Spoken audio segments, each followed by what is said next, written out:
organisé une rencontre avec SFR donc, qui a été signataire de la MEL jeudi dernier. Et donc à ce titre-là, c'est notre interlocuteur privilégié aujourd'hui concernant la mise en place de la fibre optique sur le territoire.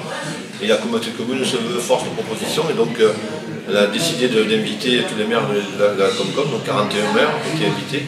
Et donc SFR est venu présenter son projet de mise en place de la fibre sur le territoire.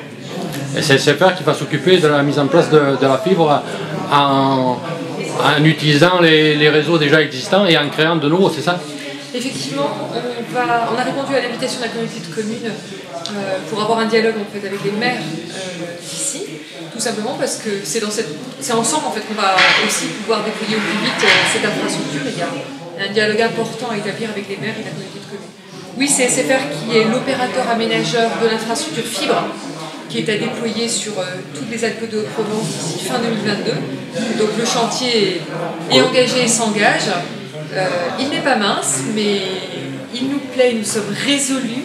Nous avons aussi une certaine expérience en la matière, donc avec l'aide des élus, dont Monsieur le Président, et avec l'aide des maires, on devrait y arriver. Et là, la maintenance du réseau sera...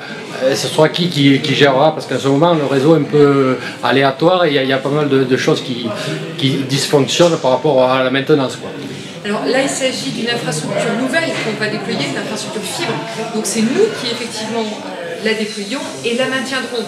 Mais en l'occurrence, là, vous me parlez de l'infrastructure, je pense, du réseau ADSL, le réseau cuivre existant. Là, en l'occurrence, effectivement, c'est Orange qui a en charge l'infrastructure du réseau existant. Nous, notre travail, c'est de déployer l'infrastructure de demain, les télécommunications de demain, donc la fibre. Et celle-là, on va à la fois le déployer et le maintenir. Avec un objectif précis. Fin 2022, 100% des habitations, logements ou habitations couverts en fil d'ici fin 2022. C'est notre objectif. Pour rapport au budget que vous consacrez à l'opération, 400 millions d'euros d'investissement sur fonds propres exclusivement. Effectivement, c'est un projet très important. Les collectivités n'ont pas un euro à mettre en place. C'est des fonds privés sur l'opération dont vont profiter les communes concernées. Et le but, c'est d'avoir quasiment plus de zones blanches sur le territoire où il risque d'y avoir quand même des zones qui ne seront pas desservies par la DSL. Notre engagement porte vraiment sur 100% des habitations et des logements et locaux professionnels sur le territoire. Donc on va vraiment... En fait, c'est l'infrastructure qui va remplacer le réseau ADSL demain, dans quelques années. Oui. Donc on a vraiment besoin de raccorder tout le monde à la fibre. Et simplement, il nous faut quelques années... Oui, il faut le temps de la mettre en place. Il faut le temps de la mettre Mais en place. au final, 2022 ou un peu plus tard, tout le monde sera raccordé... Tout le monde aura la fibre.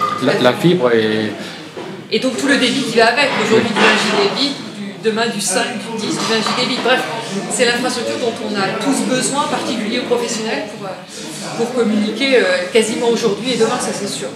Et la fibre, normalement, elle est beaucoup plus évolutive que la DSL actuelle, c'est ça?